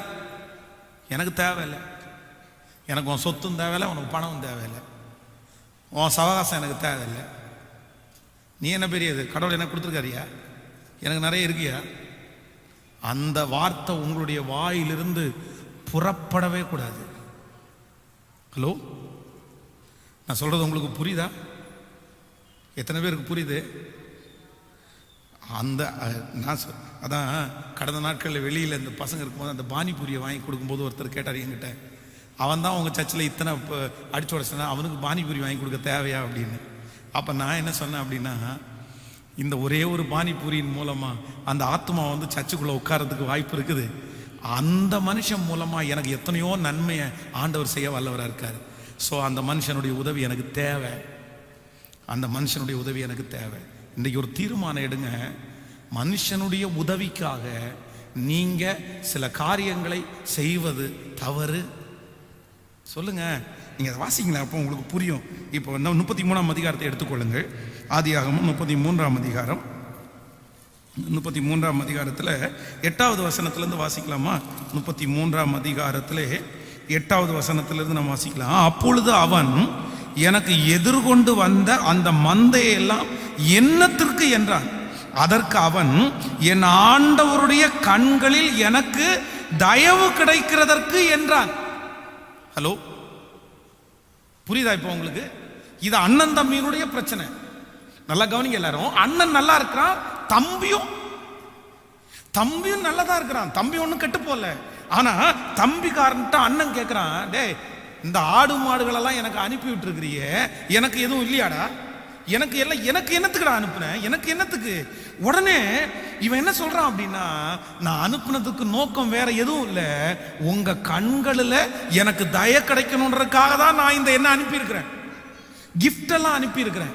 அடுத்த வசனத்தை வாசிக்கும் போது அதற்கு ஏசா, என் சகோதரனே, எனக்கு போதுமானது உண்டு, உன்னுடையது உனக்கு இருக்கட்டும் என்றார். அதற்கு யாக்கோபு, அப்படி அல்ல, உம்முடைய கண்களிலே எனக்கு தயவு கிடைத்ததானால் என் வெகுமதிகளை என் கையிலிருந்து எடுத்துக்கொள்ளும். நீர் என்மேல் பிரியமா நீர், நான் உம்முடைய முகத்தை கண்டது தேவனுடைய முகத்தை கண்டது போல. ஹலோ, ஒரு சகோதரனை இப்படியெல்லாம் யாராவது பேசுவாங்களா? யாக்கோபு கிரேட் இல்ல? ஒப்புரம் வாங்கணும்னு நினைச்சு எப்படி சொல்றான் பாருங்க. தன்னுடைய சகோதரனுடைய கண்களை தயவு கிடைக்கணும்னு சொல்லி எப்படி பேசுறான் பாருங்க. இல்ல அவன் சொல்றான், என்கிட்ட ஏகப்பட்டது இருக்குப்பா, நீ அனுப்புன ஆடு மாடு என்ன என்கிட்ட எக்கச்சக்கம் இருக்குது, எனக்கு எதுக்கு அனுப்புன, நீ வச்சுக்கோ, எனக்கு ஒன்றும் வேணாம் அப்படின்னு. இல்ல உங்க கண்களை எனக்கு தயவு கிடைத்ததானால் நான் கொடுக்குற இந்த வெகுமதியை நீங்க என்ன பண்ணுங்க, ஏற்றுக்கொள்ளுங்க. கொல்லணும்னு வந்தவன் திரும்பி அவனை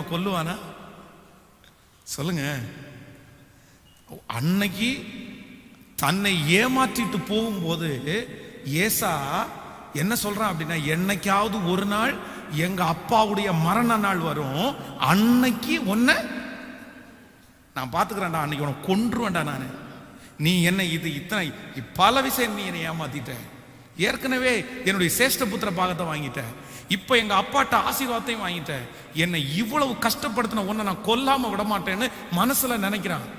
ஆனா அதே அப்பாவுடைய அடக்க ஆராதனைக்கு இவங்க 2 பேரும் சேர்ந்துதான் அடக்கம் பண்ணாங்க.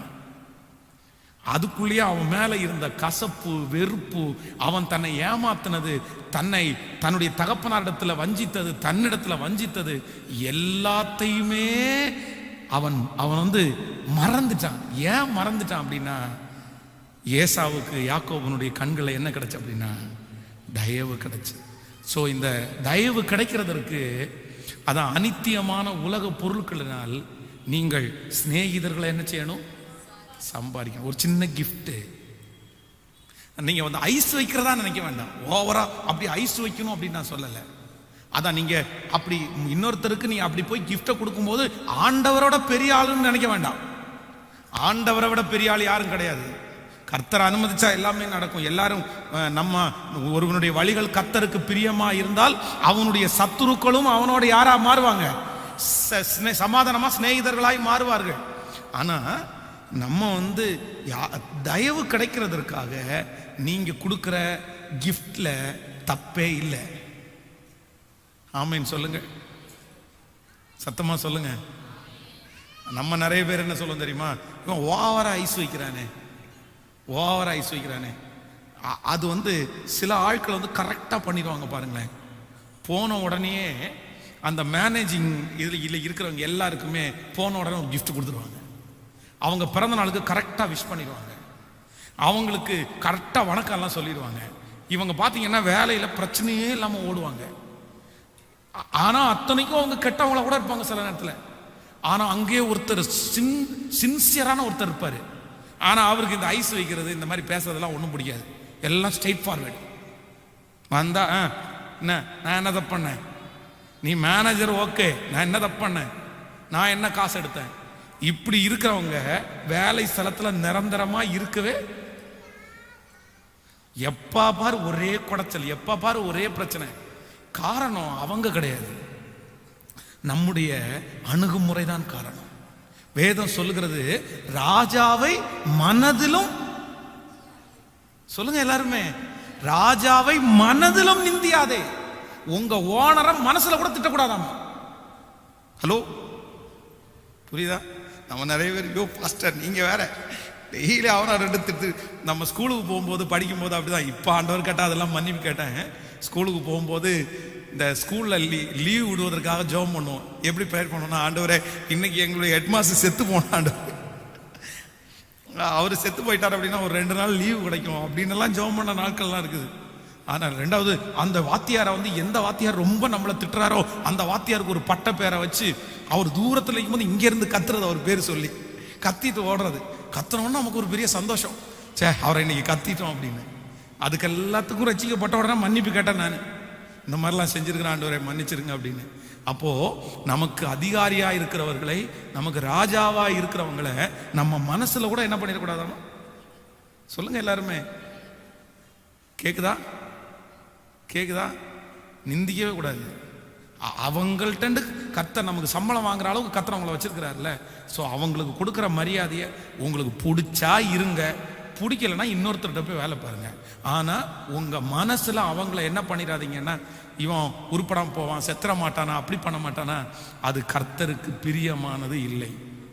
இப்போ தமிழ்நாட்டை ஸ்டாலின் ஆள்றாரா, அவர் சாதகமா இருக்கிறாரோ பாதகமா இருக்கிறாரோ நமக்கு தெரியாது. ஆனா நம்ம மனசுல அவரை என்ன பண்ணிட முடியாது.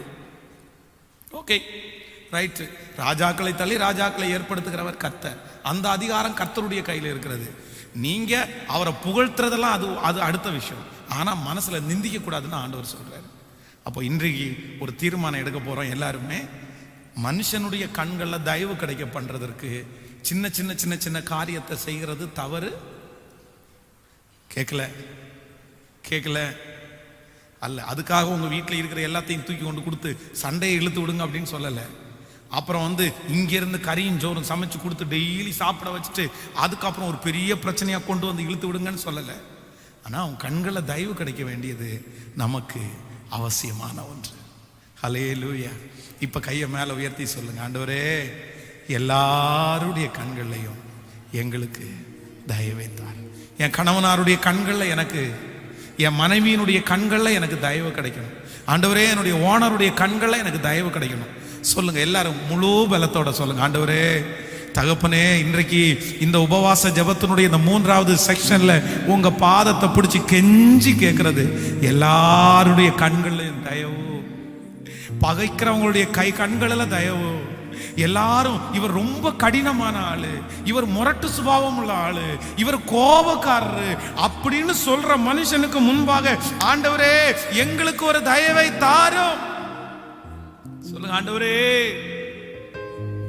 எங்களுக்கு எங்களுக்கு எங்களுக்கு எங்களுக்கு தயவை தாரும், எங்களுக்கு தயவை தாரும். கேளுங்க, கையை மேல உயர்த்தி ஒவ்வொருத்தரும் கேளுங்க, ஆண்டவரே மனுஷனுடைய கண்கள்ல எங்களுக்கு தயவு கிடைக்கட்டும், தயவு கிடைக்கட்டும், ஆண்டவரே தயவு கிடைக்கட்டும். எங்களுக்கு தயவு வேணும்பா, எனக்கு தயவு வேணும் ஆண்டவரே, எங்களுக்கு தயவு வேணும் ஆண்டவரே. எங்களை பார்க்கிற எல்லாருடைய கண்களிலும் எங்களுக்கு தயவு தாரும், எங்கள் பிள்ளைகளுக்கு தயவை தாரும். ஹல்லேலூயா. கேளுங்க, இயேசுவே எங்களுக்கு அந்த தயவை தாரும், எங்களுக்கு தாரும். என் பலவீனோ அதிகம், என் குறைவுகளோ ஏராளம்.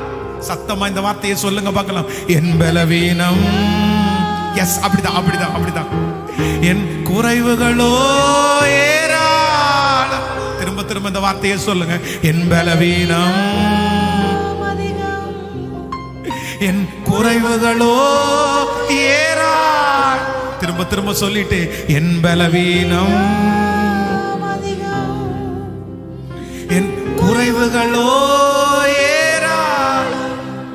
ஓ என் பலவீனத்தில் உம் கிருபை பூரணமாய், என் சுகவீனத்தில் உம் கிருபை தாராளமாய்.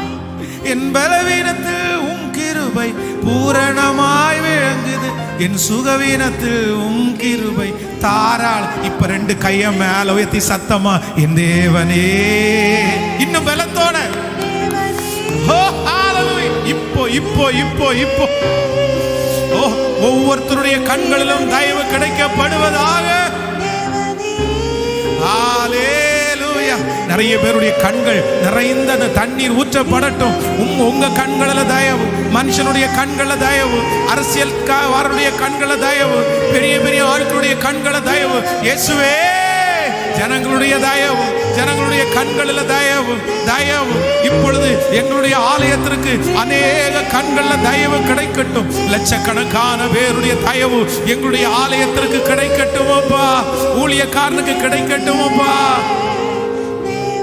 தயவு கிடைக்கட்டும் ஆண்டவரே, தயவு கிடைக்கட்டும் ஆண்டவரே. அவங்க கண்களில் எனக்கு தயவு கிடைக்கட்டும் ஆண்டவரே, அவங்க கண்கள்ல எனக்கு தயவு கிடைக்கட்டும் ஆண்டவரே, உங்க கண்கள்ல எங்களுக்கு தயவு கிடைக்கட்டும் ஆண்டவரே,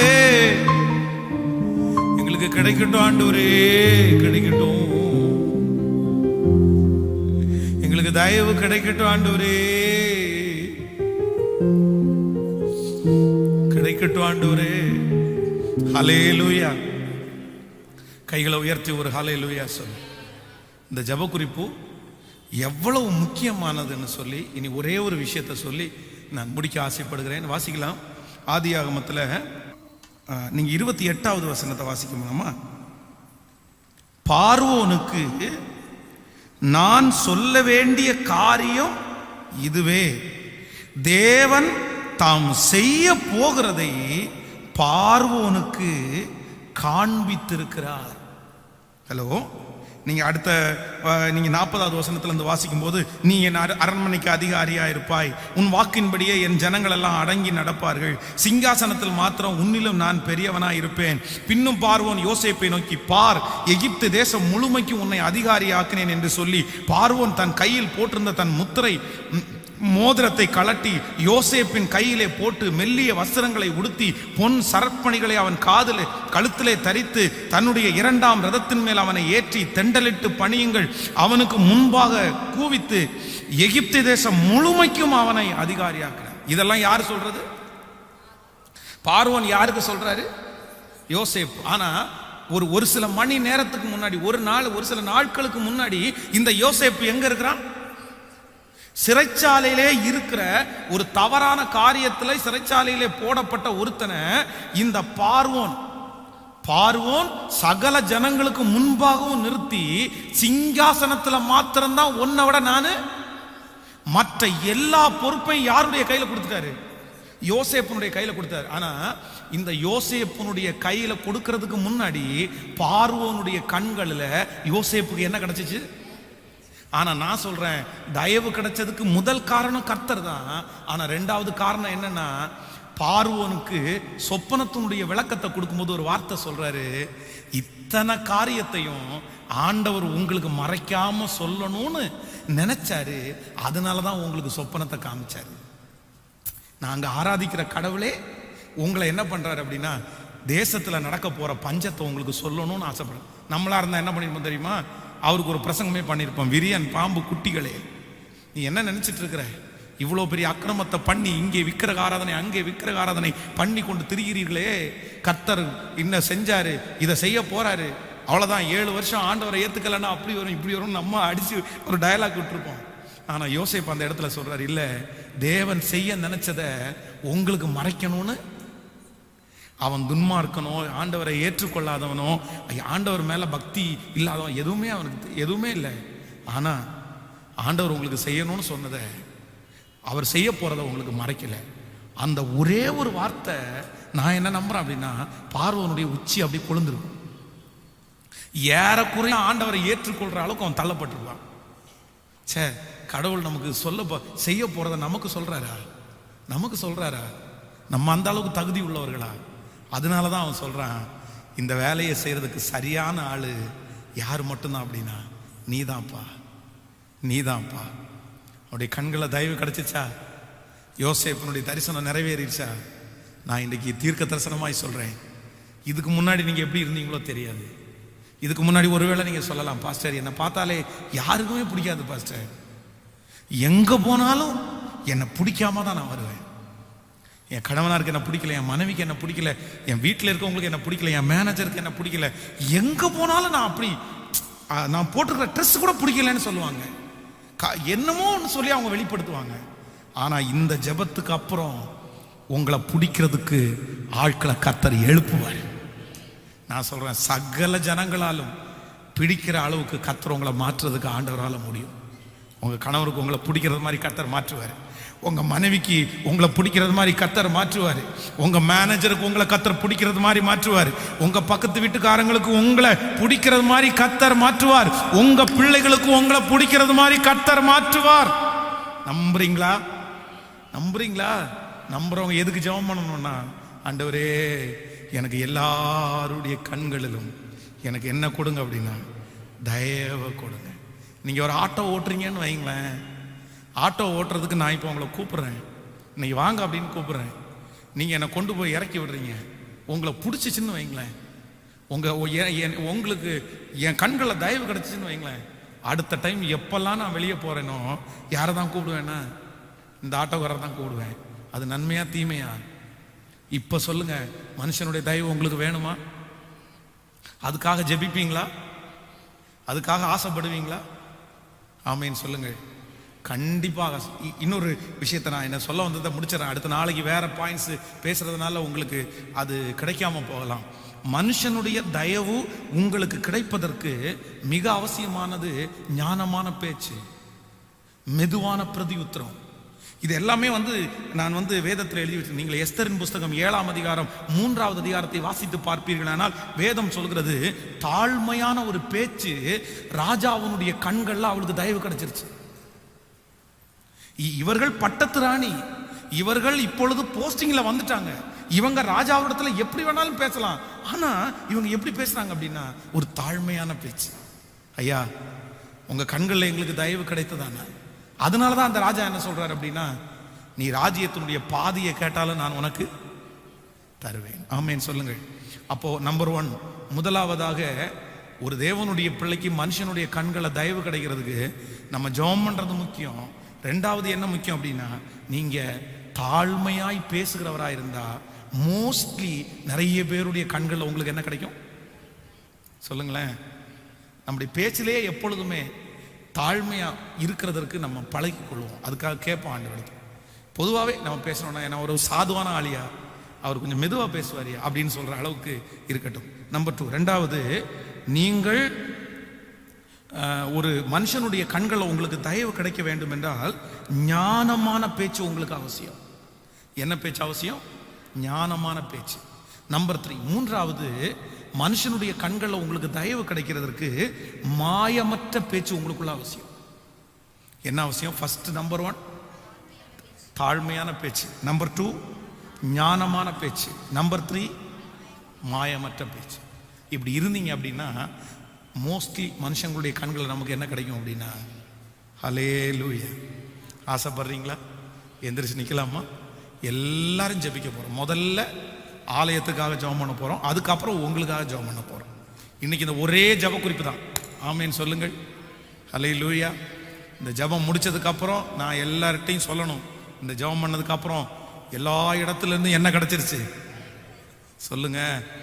இந்த ஆலயத்தினுடைய பணி முடிச்சு கர்த்தருடைய வருகை தாமதிக்குமானா நீங்களும் நானும் அந்த ஆலயத்துக்குள்ள காலடி எடுத்து வைக்கும்போது என்ன சொல்லணும் அப்படின்னா, எல்லாருடைய கண்களிலும் நாங்கள் போன இடமெல்லாம், தாவீது போன இடமெல்லாம், எங்க பாஸ்டர் போன இடமெல்லாம், எங்க சர்ச்சில் இருக்கிற லீடர்ஸ்கள் போன இடமெல்லாம், அந்த பத்திரப்பதிவுகளை அந்த பிளான்களை கொண்டு போன இடமெல்லாம் எல்லாருடைய கண்களிலையும் கர்த்தர் தயவை கட்டளையிட்டார்.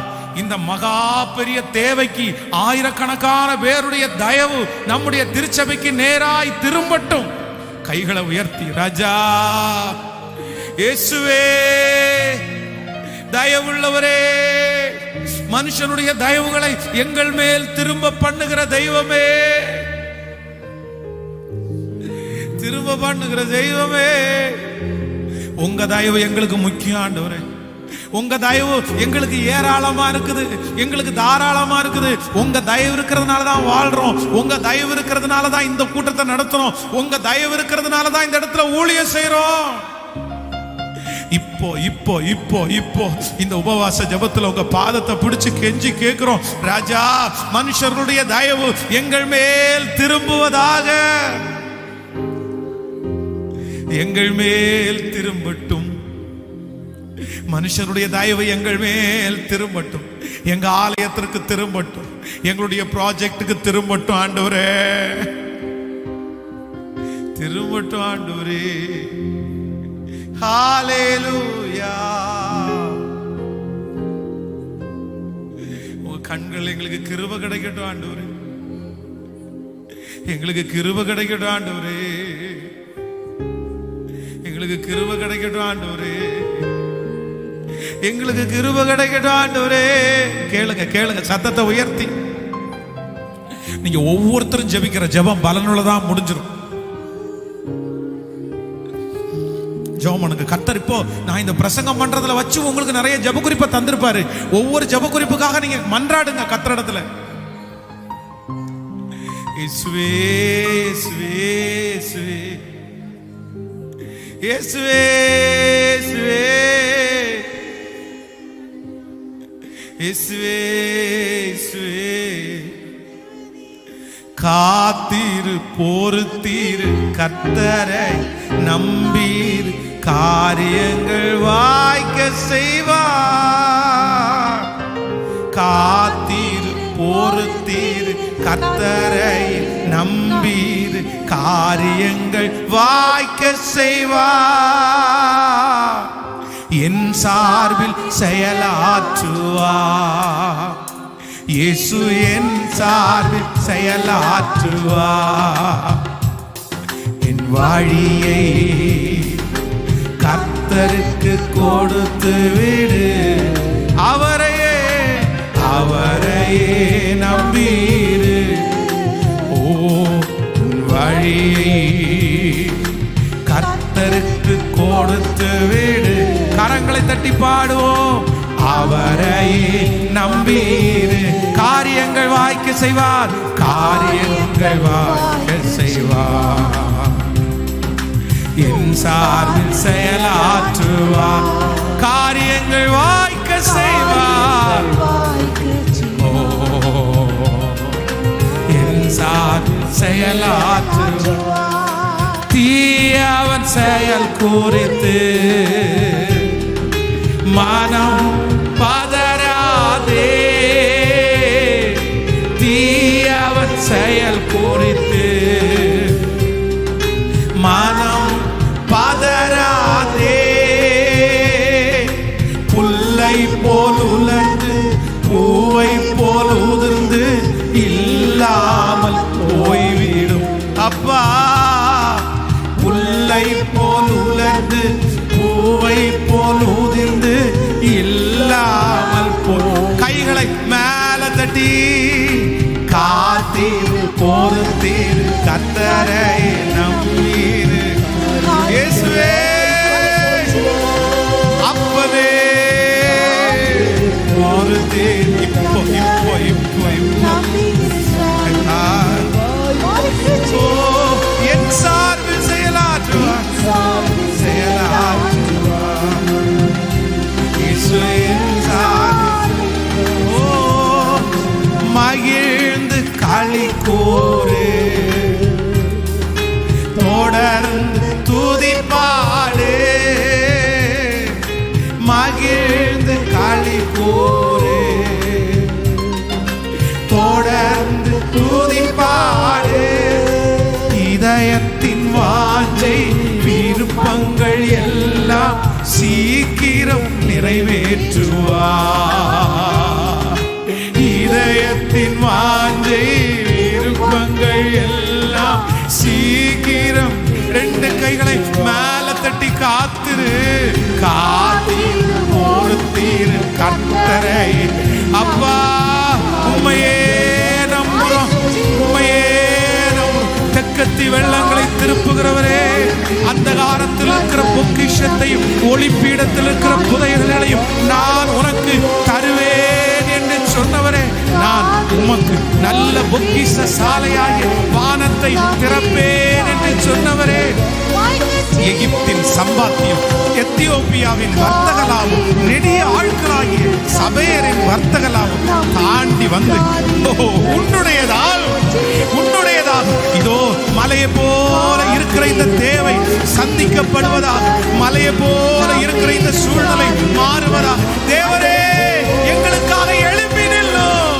தேவரே, தீவிரித்து வாரும். தேவரே, மௌனமாயிராதேயும். தேவரே, சும்மாயிராதேயும். தேவரே, சும்மாயிராதேயும். தேவரே, மௌனமாயிராதேயும். தேவரே, அமைதியாயிராதேயும். எழும்பி நில், எழும்பி நில். எங்களுக்காக எழும்பி நில்லும். எங்களுக்காக தீவிரித்து வார். எங்களுக்கு நிற்கிறதற்கு பலன் இல்லை. நாங்கள் போகிற வழி இன்னதென்று எங்களுக்கு தெரியாது. ஆதலால் எங்கள் கண்கள் உம்மையே நோக்கி கொண்டிருக்கிறது. உம்மையே நோக்கி கொண்டிருக்கிறது. உங்களை விட்டா வேற யாருப்பா எங்களுக்கு இருக்கா? குறை சொல்றதுக்கு 1000 பேர் இருக்காங்கப்பா. விழுகைய பார்க்கறதுக்கு 1000 பேர் இருக்காங்கப்பா. எப்படி நடக்கும், எப்ப நடக்கும், எப்ப தீமை நடக்கும், எப்ப பேசலான்னு சொல்றதுக்கு நிறைய பேர் இருக்காங்க. ஆனா எங்க கையை பிடிச்சு தூக்கி விடுறதற்கு, எங்களுக்கு இரக்கம் செய்யறதற்கு உங்களை தவிர வேற யாருமே இல்லை. யாருமே இல்ல. இப்போ உமக்கு பிரியமா இருக்கும்னா, இந்த ஜெபம் உனக்கு பிரியமா இருக்கும்னா ஏற்றுக்கங்கப்பா. தூபத்தை போல ஏற்று. தேவனே எழுந்தருளும். தேவனே சும்மா சும்மா இராதேயும் தேவனே, இரக்கம் செய்ய தீவிரியும் தேவனே, எங்களுக்காக எழும்பி நில்லும்.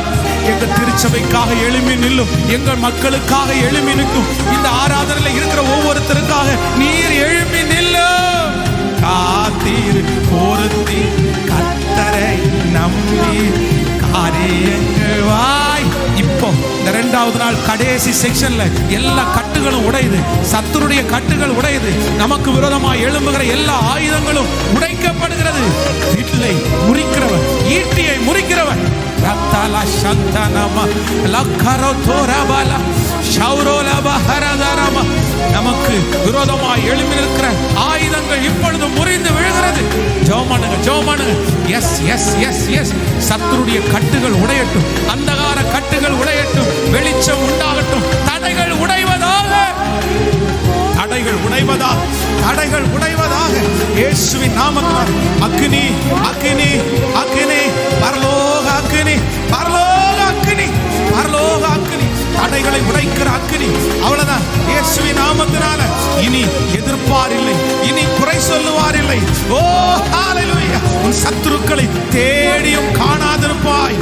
ஒரு வழியாய் வருகிறவர்கள் 7 வழியாய் இதோ சுதந்தரித்தோம், இதோ சுதந்தரித்தோம், இதோ பெற்றுக்கொண்டோம், இதோ கர்த்தர் எங்களுக்கு கட்டளையிட்டார்.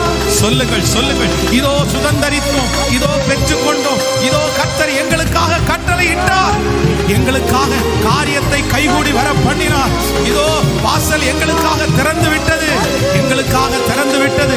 எங்களுக்காய் கர்த்தர் செய்ய ஆரம்பித்து விட்டார். இனி தடைபடாது. காரியம் வாய்க்க செய்வார், என் சார்பில் செயலாற்றுவார். இயேசு என் சார்பில். ஓ, சார்பில் கர்த்தர் நிற்கிறார். உங்க சார்பில் கர்த்தர் நிற்கிறார். எஸ், ஜெபிச்சிட்டே ஜெபிச்சிட்டே கொஞ்சம் டைம் ஆனா கூட பரவாயில்ல. அந்த சாப கட்டு உடையட்டும், அந்த அக்கிரமத்தின் கட்டு உடையட்டும். ஹalleluya. உன் சகோதரர்களுக்கு முன்பாய் கர்த்தர் அபிஷேகம் பண்ணட்டும். உங்க வீட்டுக்கு முன்னாடி கர்த்தர் அபிஷேகம் பண்ணட்டும். அவமானப்படுத்துறவங்களுக்கு முன்னாடி கர்த்தர் அபிஷேகம் பண்ணட்டும். ஓ இயேசு என் சார்பில். ஓ மகிழ்ந்து களி கூரே, தொடர்ந்து துதிப்பாடே. மகிழ்ந்து களி கூரே, தொடர்ந்து துதிப்பாடே. இதயத்தின் வாஞ்சை விருப்பங்கள் எல்லாம் சீக்கிரம் நிறைவேற்றுவார்.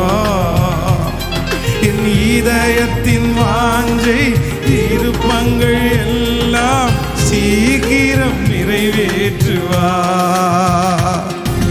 காத்திருப்ப பொறுத்திருப்ப உம்மையே நம்பியிருப்ப காரியங்கள் வாய்க்க செய்வீர். காத்திருப்ப பொறுத்திருப்ப உங்களை நம்பியிருப்ப காரியத்தை வாய்க்க செய்வீர். என் சார்பில் செயலாற்றுவீர். ராஜா இயேசுவே, தேவகுமாரனே, எங்களை வளர்த்தினவரே, எங்களை ஆளாக்கினவரே, எங்களை வேறு பிரித்தவரே, எங்களை இந்த இடத்துல நட்டவரே, எங்களை ஒரு விதையாக வைத்தவரே. இயேசு என் சார்பில். இயேசு என் சார்பில் செயலாற்றுவார். தேவனாகிய கர்த்தராகிய நீர் தேவ தயவிலும் மனுஷர் தயவிலையும் அதிக அதிகமாய் விருத்தி அடைந்தது போல உங்க தயவுக்காக நாங்க கெஞ்சன் கூட இல்லப்பா, நீங்க கொடுத்துருவீங்க. ஆனா மனுஷங்களுடைய கண்கள் அவ்வளவு சீக்கிரமா தயவு கிடைக்காது. ஆனா நீங்க தரணும்னு கெஞ்சிட்டோம்ப்பா. எல்லாரும் ரொம்ப கஷ்டப்பட்டு இந்த காரியங்களை செஞ்சோம் அப்படின்னு சொல்லுவாங்க. ஆனா நாங்க சொல்லணும், நாங்க ரொம்ப லகுவா செஞ்சிட்டோம். எங்களுக்கு அந்த சைன் ரொம்ப லகுவா கிடைச்சிருச்சு. எங்களுக்கு அந்த ஆசீர்வாதங்கள் லகுவா வந்துருச்சு. நாங்க ஒரு கஷ்டமுமே இல்லாம அதை சுதந்திரிச்சோம். அதுக்காக தான் இந்த மிகப்பெரிய வேலையை ஆரம்பிக்கிறதுக்கு முன்னாடி மனுஷனுக்கு முன்னாடி நிக்காம உங்க முன்னாடி வந்து நிற்கிறோம்.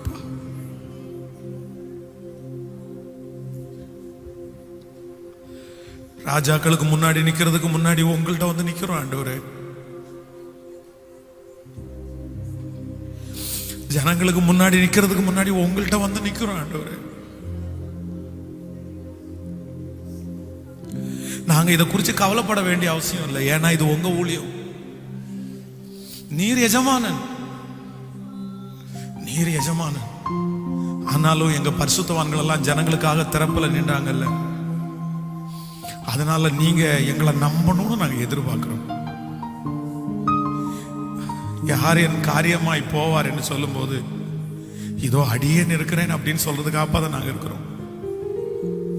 எங்களை நம்புங்கப்பா. உங்களை எல்லாருடைய கரமும் ஊழியக்காரனுக்கு நேராக நீட்டப்பட்டு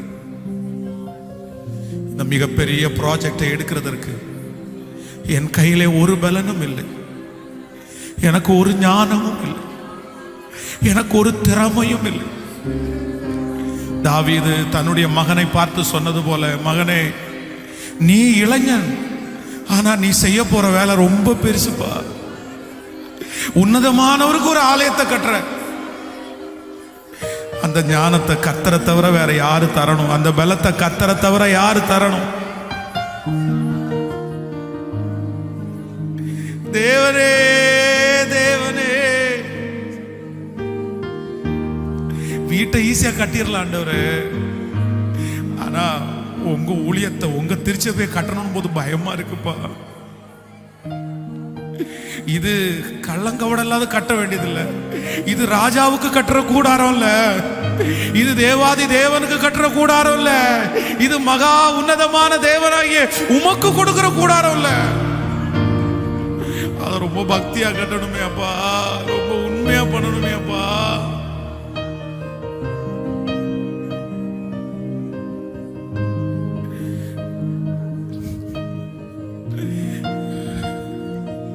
அதை சரியா பண்ணணுமே ஆண்டவரே, அதை ரொம்ப கவனமா நிறைவேற்றணுமே ஆண்டவரே. அந்த கிருபை என் ஜனங்கள் எல்லாம் கையை நீட்டி ஊழியக்காரனுக்காய் திறப்புல நிற்கும் போது அத்தனை பேருடைய அழுகையும், அத்தனை பேருடைய ஸ்தோத்திரமும், அத்தனை பேருடைய ஜெபமும் என் தலை மேல அப்படியே ஞானமாய் கிருபையாய் ஆசீர்வாதமாய் தங்குறதற்கு நான் ரிசீவ் பண்றேன் ஆண்டவரே. நான் ரிசீவ் பண்றேன் ஆண்டவரே. எங்க அப்பா பெரிய ஊழியக்காரர் இல்லப்பா, என்ன நடத்தின ஊழியக்காரர் இப்ப உலகத்துல உயிரோடையே இல்லப்பா. தட்டி கொடுத்து என்கரேஜ் பண்றதுக்கு குறைவாதான்ப்பா இருக்காங்க. சில நேரத்துல தனிமையா ஓடுறோமோன்னு நினைக்கிறப்பா, ஆனா நீங்க இருக்கிறீங்கன்ற தைரியம் எனக்கு ரொம்ப அதிகமா இருக்குது. இப்போ இந்த காரியத்திற்காக நான் ஜெபிக்கும் போது யாரு எங்க கூட இல்லைனாலும் நீங்க எங்க கூட இருந்தீங்கன்னா போதும்.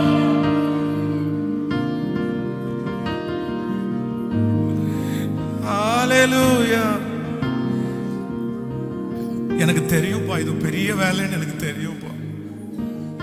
இது சின்ன வேலை இல்லை. உங்களுக்கு ஆலயம் கட்டுறது சின்ன வேலை இல்லை, இது பெரிய வேலை.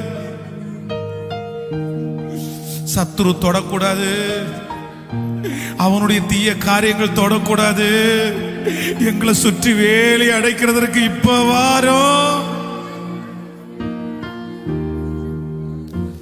நன்றி நன்றி நன்றி நன்றி நன்றி நன்றி நன்றி நன்றி. ஆரம்பிச்சதுக்கு அப்புறம் ஏதாவது ஒண்ணு நடந்துச்சுன்னா அதையும் குறை சொல்றதுக்கு தான் 1000 பேர் இருப்பாங்க. அதனால மனுஷனுடைய கையில மட்டும் கொடுத்துறாதீங்கப்பா, மனுஷனுடைய கையில மட்டும் கொடுத்துறாதீங்கப்பா, மனுஷனுடைய கையில மட்டும் கொடுத்துறாதீங்கப்பா. பிச்சு சின்ன பின்னமாக்கிடுவாப்பா. எது பண்ணணும்னாலும் தண்டிக்கணும்னா கூட நீங்க தண்டிச்சிருங்கப்பா, திட்டணும்னா கூட நீங்க திட்டிருங்கப்பா, என்ன பண்ணணும்னாலும் நீங்க பண்ணிருங்க. உங்க கையில விடுறோம், ஆனா மனுஷன் கையில மட்டும் கொடுத்துறாதீங்கப்பா.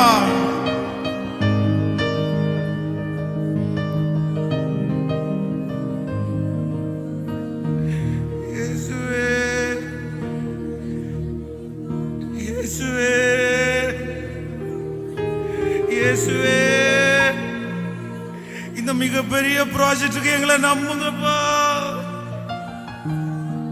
இந்த மிகப்பெரிய வேலைக்கு எங்களை நம்புங்கப்பா. என் கைகளை திடப்படுத்துற ஜனங்களை எழுப்புங்கப்பா, என் கைகளை திடப்படுத்துகிற ஜெப வீரர்களை வீராங்கனைகளை எழுப்புங்கப்பா. எழுப்புங்க ஆண்டவரே,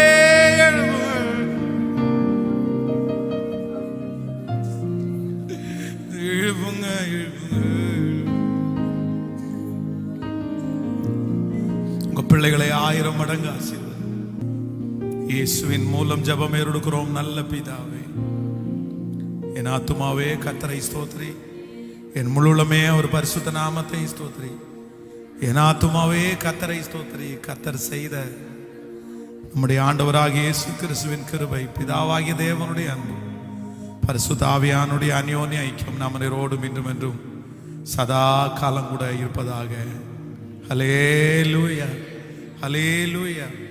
பிரைஸ் தி லார்ட். ஆண்டவர் உங்களை ஆசீர்வதிப்பார்.